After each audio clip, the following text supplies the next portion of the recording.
আমি এই মুহূর্তে রয়েছি কৃষ্ণগড়ের মোংলাপাড়ায়, যেখানে পূর্ণায়ন সিংহরের বাড়ি। কিক বক্সিংয়ে সে উত্তর চব্বিশ পরগনার ইছাপুরে রাজ্য স্তরে জয়লাভ করে। সেখানে পায় সে স্বর্ণপদক এবং একটি সার্টিফিকেট। তার বয়স কিন্তু 8 বছর। সে ছোট থেকেই 3 বছর বয়স থেকে নাকি সে কিক বক্সিং বলুন বিভিন্ন প্রতিযোগিতার সঙ্গে যুদ্ধ করতে চাইতো। মানে বলা যেতেই পারে জীবনে যুদ্ধপথে খেলায় নেমেছিল। আর সেই খেলায় কিন্তু রাজ্য স্তরে এবার জয় করেছে। তার বড় হয়ে স্বপ্ন আইপিএস হওয়ার, কিন্তু সে কি জেলা আইপিএস হবে?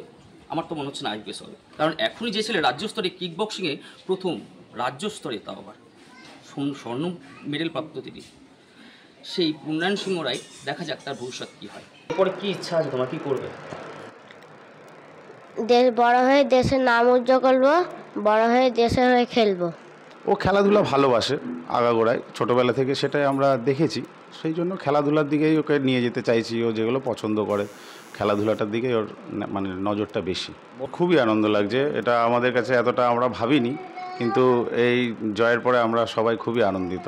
ছোটোবেলা থেকে খেলার খুব ন্যাক ছিল।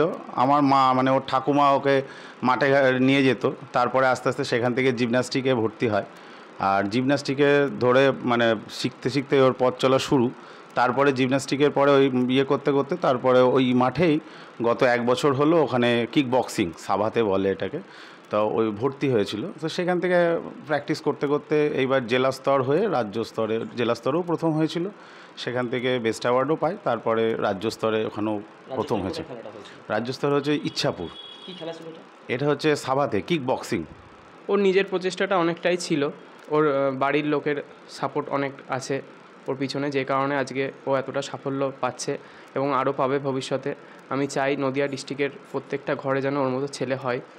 আমার শহর কৃষ্ণনগর থেকে বিশাল সিংহ রায়ের রিপোর্ট, কলকাতা টিভি।